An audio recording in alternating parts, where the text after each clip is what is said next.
Ladies and gentlemen, welcome to another round of Mind Your Puckin' Business with your host, Jeffrey Krensman.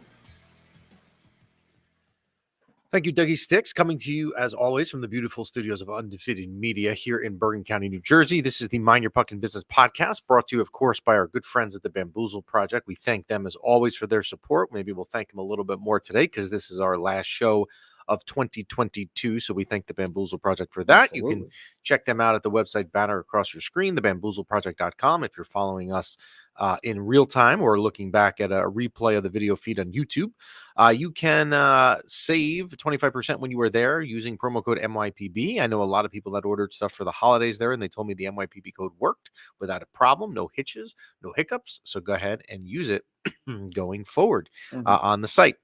This is episode number 98, Noventa y Ocho. We slowly creep up to episode 100, which is a little bit strange. That will be sometime in January of next year in 2023. Yeah. You can send us your questions at any time, as always, to mypbshow@gmail.com. Or you can always DM us on Instagram at our Instagram page, which will come across your screen right now, which is at Mind Your Puckin' Business. We've had a lot of interactions there. I feel like in the last couple months, it's exponentially grown on the DM front. So feel free to send us your questions. We do try to answer them during the week and make you get your answers before we go live, normally on a Tuesday. How are we today, sir? I'm great. How are you? Good. You in holiday fever today? Yeah, holiday madness, craziness. It's a weird time of crunch year. Time. Yeah, it's crunch time. I part of me when I was driving here before, I'm like, I hope when I'm here again in January, because we will not be on next week, but we'll be back at the beginning of January, which is only 2 weeks away. It's not like it's that long, but I'm like, I hope like the pace is just a little bit slower. I really hope like.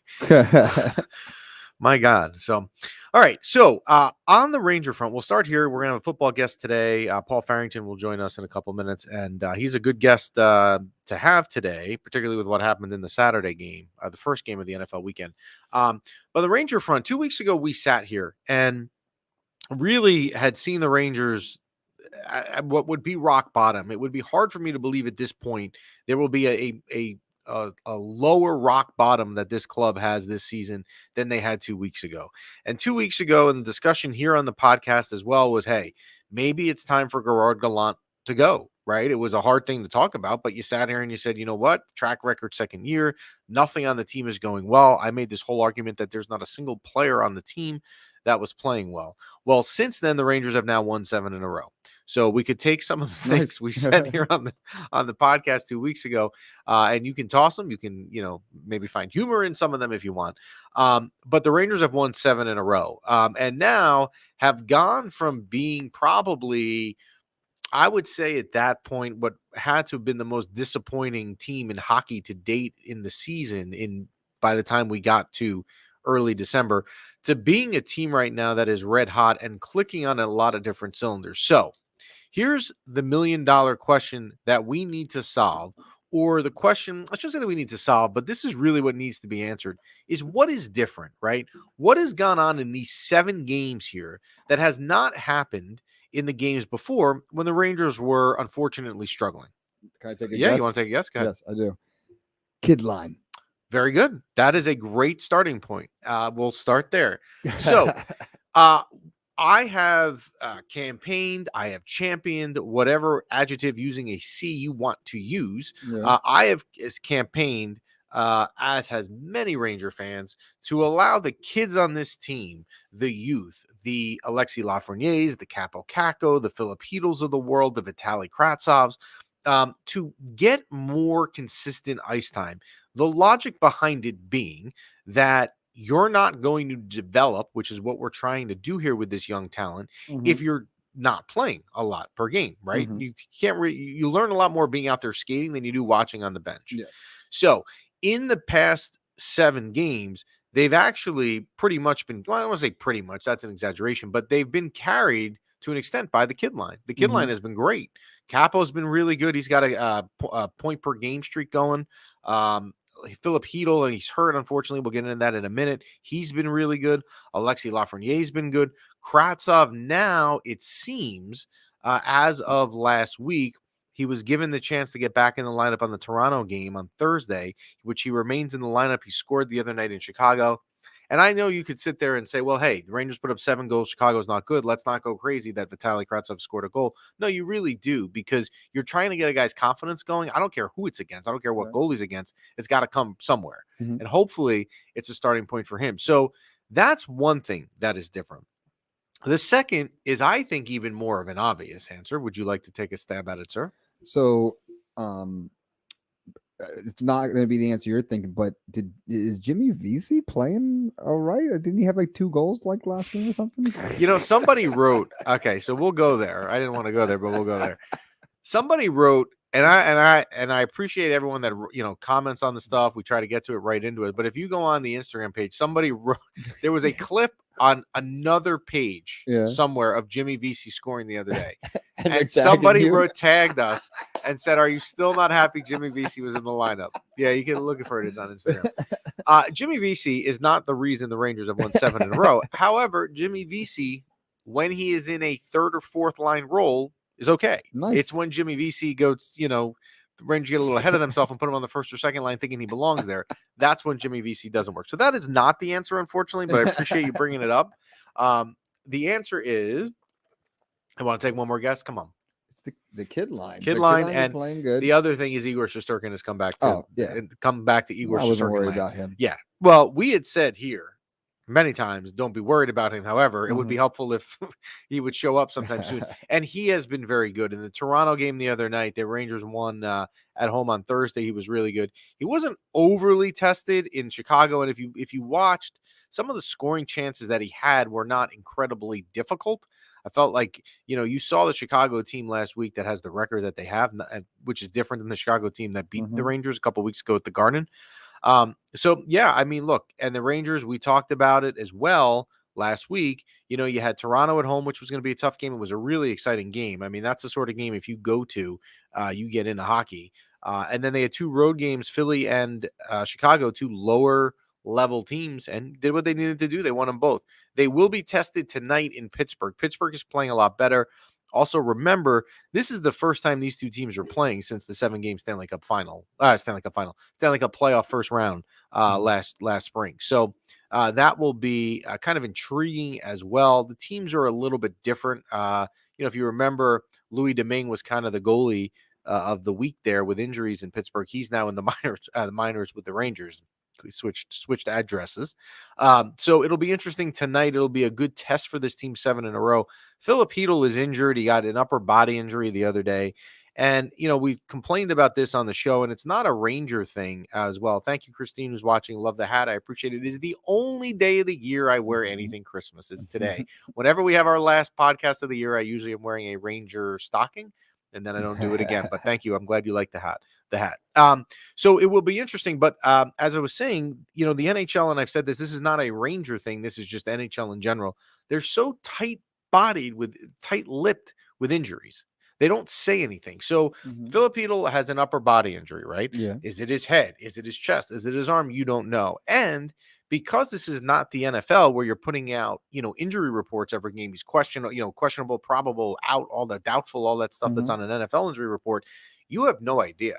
My guess is, if I was the Rangers right now, not knowing the full extent of his injury, knowing that you play tonight in Pittsburgh, you play the Islanders at home on Thursday, and then the NHL, I'll say this, they get it right because they shut down for Christmas. They let the players go spend time with their families. Now, if you're an NFL... Isn't there a Christmas game? No, the NHL does not do that. The NHL, through their Players Association, when they have these contracts, CBA, collective bargaining agreements, it's always in there, and I'm assuming it's the Players Union that fights for it, to be off for a Christmas break. I don't have a problem with it at all, but it's different, obviously. The NFL has 1 million games this weekend, and the NBA, one of their marquee days of the year is they put 5 games on Christmas, which actually, not to get into this, the Knicks have won 7 in a row. Yeah. They are one of the Christmas games this year at home. They're the first game. We made it. We did make it. And the Knicks, on that topic, both the Knicks and the Rangers right now have won 7 in a row. Ooh. That has never happened at the same time before. Wow. Now, out of the Rangers and Knicks, which team is more like, this should be pretty easy. Which team is more likely to make a deep run? I'm going to say Rangers. Very good. That is correct. That is correct. But give the Knicks credit. We talked about the Knicks one time on this show when they were in 2021 when they made the playoffs. And since then, they haven't come back. But hey, you know what? Maybe we'll get them back in the repertoire here of things that we talk about. So if I'm the Rangers with Filipino, knowing that you're playing tonight, Thursday, and then you have an extended break, unless this injury is extraordinarily minor, I don't think he's going to play. I don't see any point. He's been playing well. There's no reason to put him out there and risk further injury. Mm-hmm. So it'll be interesting here. The Rangers go to Pittsburgh tonight. They're home against the Islanders on Thursday. Now, the NHL scheduling system sucks.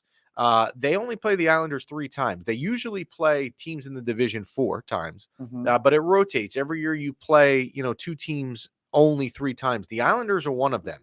They've already played the Islanders twice. So the Rangers and Islanders will have their last meeting of the entire season on December 22nd, which doesn't seem right. I mean, the NHL schedule makers got to correct that for next year. That shouldn't be happening with rivals. But it'll be an important game for the Rangers because you've lost the other 2 to the Islanders. You don't want to end the season series that, 0-3 versus the Islanders.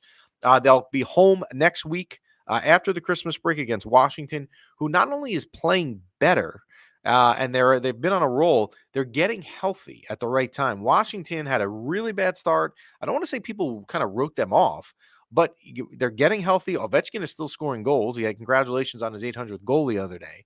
That's a good team in Washington still. And then, because we will not be here next week, the Rangers, but by the time we are back on, they will go south to Florida for some warmer weather. Where you were last December, if I remember correctly. And they will play Tampa Bay and Florida, 2 very good teams. Although Florida is struggling a little bit, but they're still talented. So nice. It will be interesting to see. Go ahead, sir. We got some comments here. Okay. From Christine. So, Pat, also, can you switch to your thing to the comments button? Tonight is the big game for the year, in my opinion, with New Jersey and Carolina playing 5 games and all that separates these playoff spots. The race officially begins. Absolutely correct, Christine. And I've always said that the turn of the new year is always kind of when you start to focus in a little bit more on playoff positioning. Tonight is a big game for them as well. Pittsburgh, is going to bring it tonight after the series in the spring. So, yes, I think tonight will be a really good test to see where this team is. And I would expect Igor Shesterkin will play both these games this week. I don't know why he wouldn't. I would think he plays tonight as well as Thursday at home versus the Islanders. So we shall see on the Ranger front. But look, hey, a lot better than it was 2 weeks ago when I sat here all annoyed and angry. Yeah. So I was pressing the panic button for no reason. We were going to buy. Do you remember the Staples easy button that they used to sell back in? Yeah. That was easy. We were going to just put that in. Thank you, Christine, for agreeing with me. We will follow Christine and her podcast. I'm going to just say one thing about it. They put out a new episode. There was another one yesterday. It is very good. We've had them on Double Defense. We'll have them back on after the new year at some point as we get closer to playoff time to get their instincts. They live a much better life. If you follow their podcast, they live a much more exciting life than me. They're at road games. They were in Vegas, I saw. They're out in California. I live, 15 minutes from the Garden. I have season tickets and I never go. So I think that's totally opposite. I give them credit. We're going to stay on hockey, but here's what we're going to do. We're going to bring in, because we're going to have one other topic I want to talk about hockey. And we're going to bring in our NFL guest, because I want to bring him in because I feel like he may be insightful on the question that we're going to answer. And that is, him from the Paul Farrington show. He's on our show talking football all the time. That is Paul Farrington. Paul, how are you? Good. I love the Christmas attire, Jeff. So I actually ran over. Mute. I got my own little hat to throw on too, if that's all right. 7 and 8, Pat. 7 and 8. We'll get this rectified over here. How about that? Let's try it again. Can you hear me? There we go.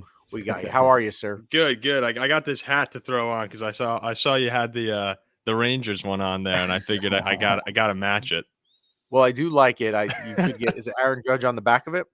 No, he should be though. He should be. He's going to be here a long time, so he should be. So, well, first off, happy holidays, Mr. Paul. We welcome you to the show as always. So, we're going to shift gears. We always talk football with you, and that is on the agenda today. But before we do that, I was going to talk, as we were still in our hockey talk here, the Devils, and I wanted to bring you in because I had said when they were 20-4, and I said this 2 weeks ago on the show, and this is nowhere near the prediction you had right. I'm not saying that, but I want your opinion on this.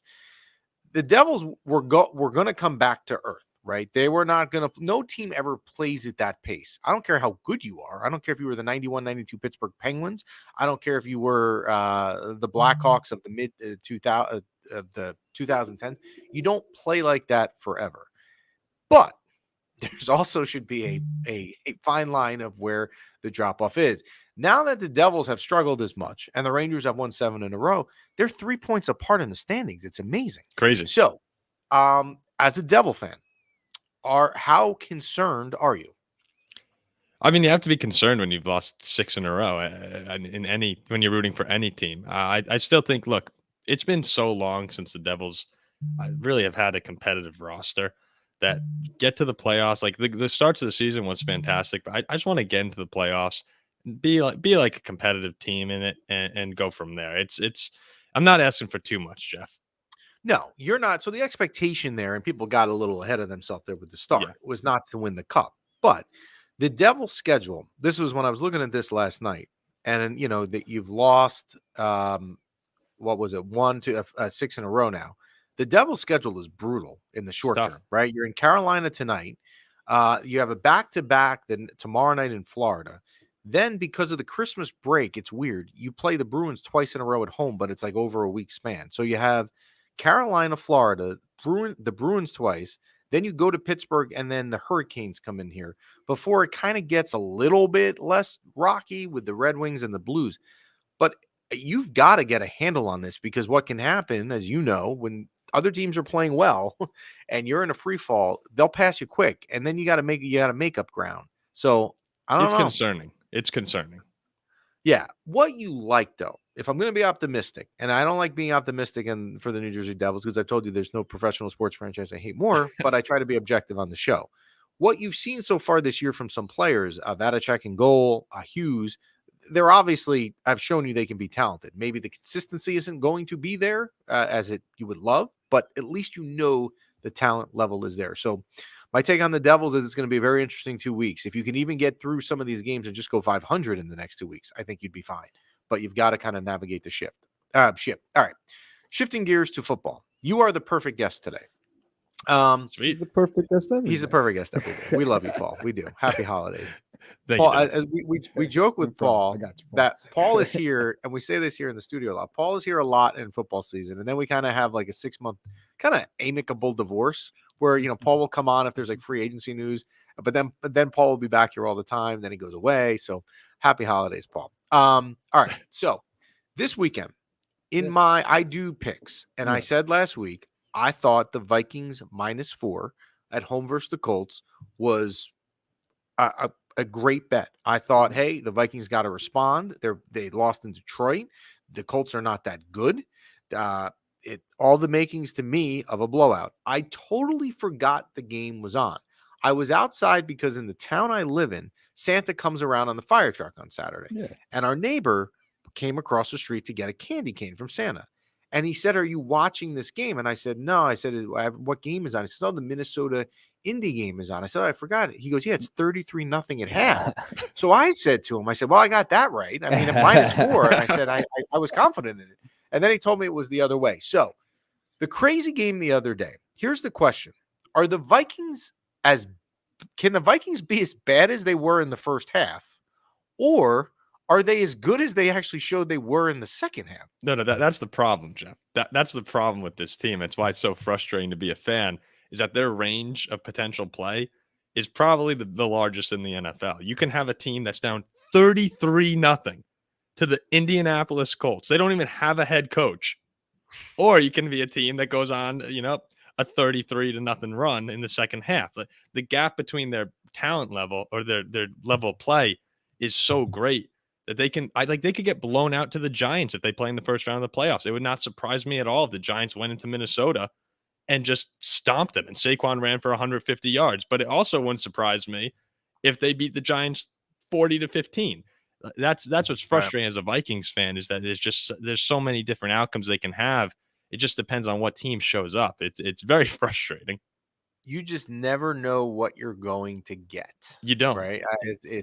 That game the other day, and I was annoyed because then I saw in overtime it was tied, and I saw the Vikings were driving, having the -4. The field goal is not going to do me anything. I was like, you know what, maybe they get a walk-off touchdown, score the 6, but wasn't to be as Greg Joseph hit the field goal to win it. All right, so you and I will agree on this. Was it enjoyable to watch the end of the Patriots game the other day versus the Raiders? I I actually had to run in, and I produce a Denver Broncos show for the company I work for. So I was producing a show, and all of a sudden my phone started blowing up, and it was like, "Oh my gosh, you guys see the end of this game?" So I ran out into my living room to watch. I just started. I did start to laugh. I as a Vikings fan, I'm jaded, so I do find some enjoyment in other teams' misery. And when I was watching that play happen, I loved Mac Jones.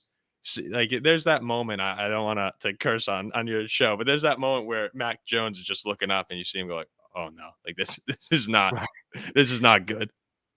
Yeah. I don't, I am not, and I've said this forever. I am not a Patriot lover at all. Like 98% of the country, we are not Patriot lovers unless you live in New England for the most part. That to me was as a team, as someone that roots against someone, one of the most satisfying things I have seen in the regular season in football. Now, I didn't see it live, but when you went back and saw it, yeah, it was just awesome. So, Oh, I would have uh, been devastated if that were the Vikings. ugh. It would have been crushing. I can't. I mean, I can't imagine it, but I really can't imagine seeing something like that to lose a if football game. you're if you're that team and the Patriots still have an outside chance to get in, I don't know how you respond from a loss like that. I mean, it's so hard to come back. Oh, Um, that game meant so much. That yeah, was that it wasn't like we're talking about a 3 or 4 win team here. You're right. They're in the thick of the playoff race. yeah, that thing is just awful. All right, so this season I have found, I mean, you've been here really with us the entire road since the preseason. I have found that kind of it took more time for the cream of the crop, if you will, at least on paper, to emerge. You and I talked, I think you were here in the beginning of November, and we said, look, we still in the AFC, we think it's either Kansas City or Buffalo, which I would sit here and say right now is probably still the case. But in the NFC, it's gotten a little bit clearer. It certainly looks to me Philadelphia will need to win one more game to get the 1 seed over Minnesota. They have a 2-game lead with 3 to go, but they own the tiebreaker because they won that Monday night game head to head. Oh, I remember. Yes, I'm sure you remember well. And you always say, don't take Kirk Cousins in prime time. The Eagles will be the 1 seed there. I would assume Minnesota, I know you don't want to make judgments on this, will hold serve and finishes the 2 in San Francisco the 3. Beyond that, though, I don't think Tampa, who's going to get in is with a losing record, which the NFL has to readdress this, by the way. You can't get in the playoffs, let alone host a home playoff game with a losing record. I understand they're division winners, but there's got to be something put in here Do you have a solution to it? Do you have a I potential? do. I do. Do what the NHL kind of did for a while, although there were only 2 divisions per conference, right? Not 4. Yeah. Where you're rewarding maybe the top 2 division winners, and then the rest going like when it was 1 through 8, top 8 get in. Do it that way. If they can still get in, let them get in, but they shouldn't have a home playoff game automatically. They're 6 and 8. They stink. They are right? bad. They The are bad. Buccaneers should not. No, No shot. they shouldn't. And here's the other thing: because that's what happens, the Buccaneers are going to be the 4, right? They're going to have a home playoff game. What an advantage to being the 5 seed to play Tampa. I would almost rather be the 5 seed right now, which is Dallas, and play on the road at Tampa than I would want to be San Francisco at the 3, having either Washington or the Giants come in. True. Right? I'd rather play Tampa. I'm not saying Washington or the Giants is guaranteed to win, but something is off here. Like, the NFL's got to relook at this.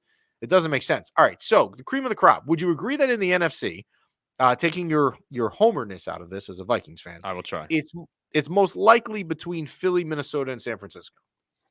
You have to throw. I think you have to throw Dallas in there as well. I agree. Despite the Jacksonville loss, that wasn't good, but they're a really talented team on both sides of the ball.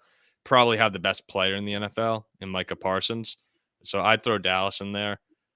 If I were being completely unbiased, if I could, I would probably say that the Vikings are the 4th most likely team to advance to the Super Bowl, despite having what hopefully is the 2 seed. And San Francisco can still catch them. San Francisco owns the tiebreaker, so I wouldn't be surprised at all to see the Vikings and 49ers flip there, in which case it would be tough for Minnesota to go into San Francisco or Philly and get a win.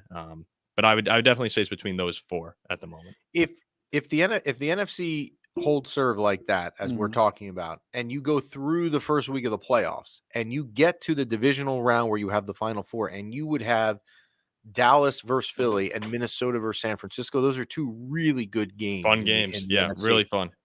You would be left with four teams that really, any of those four teams could emerge out of the NFC. That would actually be a really good setup. All right, the AFC. Buffalo holds a half-game tiebreaker. They are tied in record with Kansas City. However, they hold the tiebreaker because they won that when they played head-to-head back, I think it was week 3. So Buffalo, we've talked about the importance for them of having home field and going through Western New York in the playoffs. They play at the Bears this week. I would expect they would win. However, they have a Sunday night game, or I think it's the Monday night game next week in Cincinnati. That's going to be the one for them they need to win, because I don't think with Kansas City's schedule, what's left, they're going to lose again. So if Buffalo stays the 1, Kansas City stays the 2, you have a similar situation again like Tampa, where you have the 4 seed in the AFC coming from the AFC South right now is Tennessee at 7-7. So I can live with a 500 team. I don't love it. I can't live with a team with a losing record having a home playoff game. But Tennessee would be the 4. Baltimore to me is not good. I was all about them in the beginning of the year. Lamar Jackson contract year. They're just we talk in the NFL about getting hot at the right time. Baltimore is getting cold at the wrong time. So Baltimore, I don't think is in there. And the Miami story I thought was great. They've had a good year. I mean, you've got to be really jazzed up about the future down there with Waddle and Hill and Tua and Mike McDaniel. But I'm not buying them in the playoffs. So it leaves me with Buffalo, Kansas City. I'm going to put Cincinnati in there, and I'm going to leave the Chargers in there because I think they can be dangerous. Out of those 4, is there one that you don't think belongs in the AFC? The Chargers. I don't think the Chargers belong in that upper echelon right now. They're playing well at the moment, but I just haven't seen it throughout the season. Where Cincinnati right now, they have good wins too. Cincinnati, when you beat up on Kansas City, you don't want to be down 17-0 to the Bucs this year, but coming back from a double-digit deficit against Tom Brady is impressive. I think Cincinnati has a real chance here to get the 2 if they can beat Buffalo at home. In which case it'd be kind of funny because this whole season for Buffalo was all about getting the 1 seed, having the playoffs go through Buffalo, and for all this to lead up to Kansas City getting the 1 again. Patrick Mahomes has never played a road game in the playoffs. Isn't that crazy? Yeah, and it's frustrating, and it was you were one of the 3 teams. If you're the Bills and you miss getting that 1 seed by, let's say, half a game, right? You're going to look back. You're going to hate that you lost to the Jets, right? That's going to annoy you. You're going to hate that you lost to the Vikings at home when all Josh Allen really had to do was kneel the ball on the 1-yard line when it all went wrong. They lost. I mean, you can deal with them losing in Miami by 2 in week 2. But it's like, if you're Buffalo and you're ever going, it's like the Rangers, right? It's so similar. If you're ever going to get over the hump, something has to happen to get you there. If it's the Bills, you have to have the home seat. You have to. Now, if Buffalo gets the 2 and they have to go to Kansas City, they can win the game. We all remember what happened last year in that game, how insane that was. And they already won there this year. But man, you'd feel a million times more confident with fans throwing snowballs at them. Can I ask you a question, Jeff? Yeah. If you're Buffalo right now, let's say you get the 1, would you rather see, and you might think at first it's an easy answer, but would you rather see Kansas City in a potential AFC championship game or Cincinnati? Because they've handled Kansas City well the past few times they've played them. And we've seen what Burrow and the Bengals can do going on the road. That's a tough team, and now they're experienced too. Yeah, I don't know. You know what? I don't know. I don't think it's an obvious, and that's probably why you're asking. I don't think it's an easy, I'd rather play Cincinnati. I don't know. I think they both would be hard. You could argue, I think, either way. I mean, most people would probably say, well, why would you want to play Mahomes? But, that offense, I mean, look, the other day in Houston, they struggled, right? I mean, it took overtime to beat a team when you were a 16-point favorite. And the Bengals might just be, like last year, getting hot and peaking at the right time. They'll play each other, as we talked about, next week. So I think maybe seeing how that goes would kind of help answer that question, but I don't know who you'd rather play. I mean, but whoever you're going to play there is going to be difficult. Yeah, no, it'll be a tough path. It'll be a tough path. Home or away is going to be difficult. So, All right. Looking at some before we let you go. Looking at some week 15 matchups this weekend. Christmas. I know you weren't in the waiting room when we talked about it. The NHL has this thing in their players contract with the players union that they don't do games on Christmas. They don't do games on Christmas Eve. They really shut down. They will do games on Thanksgiving occasionally. And remember, some of the teams are from Canada, so Thanksgiving doesn't exist in Canada. It exists on a different day. But so you're left with a lot of games. Now, as a fan, we like it, right? Because we get to watch it. Do you think it bothers the players at all to be playing on Christmas, or do they like the spotlight? I think it has to bother you a little bit. Like I know if I had to work on Christmas, I would be a little disappointed. But I'm sure they're also aware that that's what comes with the job. You're making millions of dollars. If I was getting paid millions, I would I'd shoot up and You'd play work. football on Christmas. You could have your Christmas dinner a couple days later. You'd be all right. All right. So let's start here. Thursday night, the Jets. And as the Jets have just been the Jets, right? I mean, Yes. they are the Thursday night game at home this week versus Jacksonville. If the Jets have any chance to make the playoffs, which is now a lot slimmer than it was a couple weeks ago, they need to beat the Jaguars. It sounds like because of the short week, it's going to work against the people that are on the Mike White bandwagon, and you're going to get Zach Wilson again. If the Jets lose at home on Thursday and Zach Wilson does not play well, are the Jets going to say, you know what? This dude is not who we thought he was? Or do you think Robert Saleh and the Jets say, you know what, we'll go into next year and it's a competition in camp and he's still a part of it? I think that he'll probably be a part of the roster regardless. If he plays, I think it's Mike White's job to lose going into the next season at the moment. But if he plays well, like that's great. I still think Mike White comes back in, takes over the job against Seattle. We kind of know what Zach Wilson is at this point, and that's a guy who can make some incredible throws and wow you a lot. But then we'll go and make a boneheaded interception. Or he'll throw. Did you see the pass he had where he just threw it straight up in the air and Michael Carter bailed him out? Yes, last yes, weekend? at the end of the game. Yes. So what's so frustrating about Zach Wilson is that you see all this potential and you know what he could be, but then you just get some of those mistakes thrown in there that lose football games. I think they keep him around for another year because it's hard to let go of a guy with that much talent, and you're always hoping that he's going to wind up pulling through. But I expect him to be a backup for the majority of his tenure with the Jets. Typical. I mean, it's amazing with the Jets. So the two games I want you to pick, I'm going to pick the two marquee games I think out of the schedule this weekend. One is your team. It's the Giants at the Vikings. You already said if they played in the playoffs, you don't know what would happen. If this weekend, who do you like? Well, do you guys know it's a whiteout in Minnesota? I did see that. White helmets, all white jerseys. I think, look, I feel confident as a Viking fan. The Giants right now, to me, are a very talented team. Saquon can beat anybody by himself if he has a great game. But the lack of weapons for Daniel Jones to throw to is glaring. And I like Minnesota in this spot at home. If it was in New York, maybe we're looking at a closer game. But who knows? Like the Vikings are down 33-0 to Indianapolis. So I like Minnesota. Last game and injury is going to play a part in this one because it does not sound like Jalen Hurts is going to play. So this changes this game immensely. Is the Eagles at the Cowboys on Christmas Eve? I got Dallas in this one. I think with or without Jalen Hurts. But to me, he's the MVP of the league this season. So that's a huge loss. If he doesn't play, 100% Dallas. With him in the lineup, I lean 70-30 in favor of the Cowboys. Okay. Well, we thank you. We wish you a happy holidays. Merry Christmas. You will be back in January, which is amazing because it will be playoff time already, right? I mean, we talk about like you coming in the preseason and we try to map out the season for everyone. And yet here we are, and most of the teams will be done and we'll be into the postseason, which is exciting. So thank you. And thanks for joining us, Paul. Thank you guys. Happy holidays. Merry Christmas to everyone. Thank you so much. That is Paul Farrington from the Paul Farrington Show. So, Dougie Sticks. Yes, sir. The picks last week was week. What was it? Week 15, right? Because they added a week this year. Yeah, so it was week 15. Yeah. So we were, what were we? 11-4. We were 11 and no, winning. We were 10. We were winning. We were 10-4. Well, I could tell you that last week we were not winning. Unfortunately, we had a losing week. So it happens.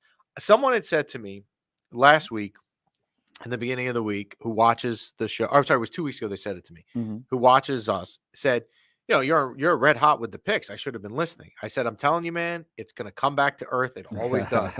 You don't stay red hot when you're playing against Vegas forever. It always will come back. Last week was it. So we had the although we were close on some, we had the Vikings -4 at home versus the Colts. They won by 3, so we missed that by a point. We had the Steelers +2.5 at the Panthers. That was an outright win. We had Tampa +3 at home versus Cincy, which, if you watch the game, was going well. Mhm. It looked like we had it, and then the third and fourth quarter, it all fell apart. That was a loss. We had a tie. We haven't had a tie yet this year. We had the Chargers -3 at home versus Tennessee. They ended up winning by 3, so that was a draw. And then we had the Ravens +2.5 at Cleveland, was just a terrible game on Saturday, 13-3 Yeah. final. And as Paul and I just talked about, Baltimore is just going the wrong way at the wrong time. Yeah. So I got something for you. Mhm. So I agree. The standings stink the way they do them. What if you flipped them? What if it was the best? How many is it? The best 4 teams. Mhm. So they take the top 4 of each division. Okay. What if it was the top 4 teams? Period. And the wild cards were the top of the. Could work. It could work. They need to. I don't understand. It's a bad look for the league if a team Yeah. has a losing record and has a home playoff game. Yeah. If you want to say maybe there's some thing you put in your rules committee there that says, you know what, they can still make the playoffs if they win the division, but they're not getting rewarded with a home game with a 6-8 record. Yeah. So like the top teams get it. Mhm. Get the home game, and the wild cards are designated for, those top of their divisions. I don't know. They got to look at something. And if it ends up being, and it looks like it will, that Tampa or whoever gets that seed has a losing record and gets a home game, you're going to see people say the same thing. I mean, we're just talking about it because we're projecting the playoffs. Yeah. But when that becomes official, people are going to complain. It's going to be one of these Buccaneers, Panthers, Saints, Falcons. One of those teams Right. are going to So the if playoffs. for the Buccaneers to have a winning record, they'd have to win the next 3 and they would finish 9-8, right? Mhm. Because they're 6-8 now. Mhm. You lose one. If the Buccaneers lose one more game, that scenario is going to happen where a Yeah. team has a losing record and a home playoff game, which is not. And they're only one game ahead of everybody else. Yeah. It's Like any of those 4 teams could get in there.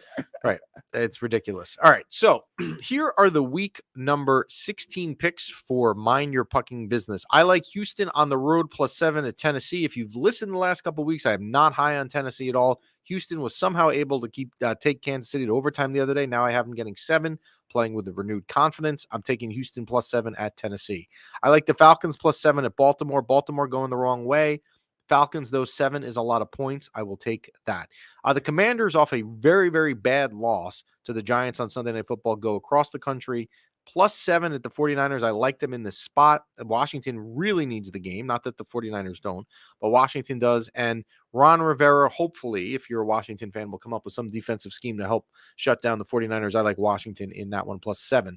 I like the Eagles +6 at Dallas. This spread is all about Jalen Hurts. It could change between now and then, but where it is right now, I do think the Eagles will hang around in the game, even without Jalen Hurts. I'll take them +6. The night game over the weekend, the Packers +6.5 in a primetime spot in Miami. I don't think Aaron Rodgers is getting blown out by any means on this game. 6.5 will prevent me from doing that. So there's a theme here with my picks. I didn't mean to do this at all. I saw this. I figured it out at the end. I am taking road teams all +6 or +7. So Houston +7, Atlanta +7, Washington +7, Philly +6, and the Packers +6.5.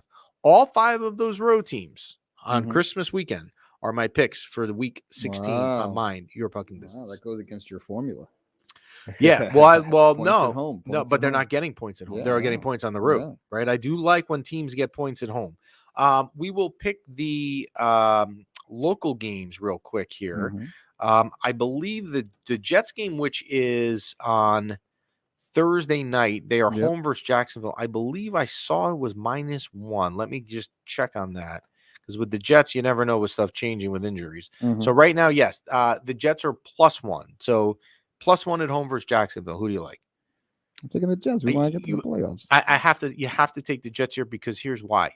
If they lose, they're out, right? Yeah. It's almost like a playoff game for them. Mhm. And Jacksonville is not bad, but like if you can't win at home in a game that you need to win versus Jacksonville, Yep. you just don't deserve to be in the playoffs. Yeah. And you know what? I'll even take a back some of the positive things that happened with the Jets earlier in the year if you can't win this game. I Mhm. mean, it's Yeah. Jacksonville at home. Yep. You need the game. The Giants go on the road Saturday afternoon. They are getting 3.5 in Minnesota. Let's go Giants, baby. This is a Let's go tough one. Giants. This is a tough one. I So know it's tough, but dude, don't let the Colts game influence you.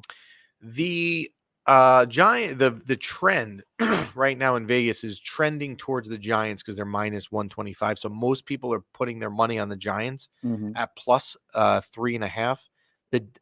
I'll take the Giants, but I'll tell you why. I'm going to take them because of that extra point. It protects me with a field goal. Like I had Minnesota -4 last week, and they won by 3. If I had the 3.5, I would have won.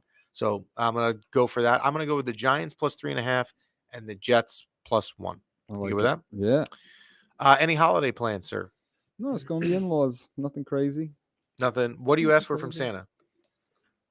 Time off, break, breathe. You need to talk to the bigwigs at Undefeated Media about Yeah. that. Say, look, for Christmas, I work like a dog all year, Yeah. and I want some time off. Yeah, we gotta we hustle around here. You know what I'm saying? Yes, we do. Well, enjoy your break. You as well. Happy holidays from all of us. We're gonna put up your idea, which I think is kind of cute.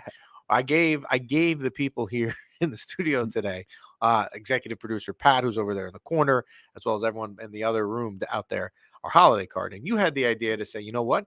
You didn't even have time to send every listener a holiday card. Yeah, but we didn't have all their addresses. We didn't have all their addresses. People didn't submit them all. So we'll put it up here real quick. That is happy holidays from my family to yours. Now, next year, you can take it down. That's enough of that. Next year, you will have hopefully a new baby. We'll have a holiday card as well. A holiday card with a new baby. And your wife is due in February. Is that right? February 2nd. Wow. Yeah, so we're like 30 days away. You're getting a crunch time. So for you in that situation, Yes. your Super Bowl, you'll have, Super Bowl now is later in February because of the extra week. Yeah. Yeah. You'll have a Super Bowl baby. Yeah, Super Bowl baby. So which is a good point. So I heard, if we just make the Super Bowl a week or two later, that Monday is President's Day and we could have off. I've heard that before. So let's do it. Yeah, it would make sense. Although I do feel like that Monday, while it is not a holiday, I would think people are under the understanding that their employees may be hungover, extraordinarily full. Right? They're off on Monday. No. I mean the way it is now. I agree with you. I like that idea, but I'm saying if not, I do feel like people may be a little bit more lenient on that Monday. Yes. Okay? Yes, but why not just have the day off? That's true. Look, you talked again. The Undefeated Media people here. If you can get, just use logic. There you go. That's what we do. Yeah, there you go. So we thank you guys for listening. As always, check out the Bamboozle Project, thebamboozleproject.com. Use that promo code MYPB.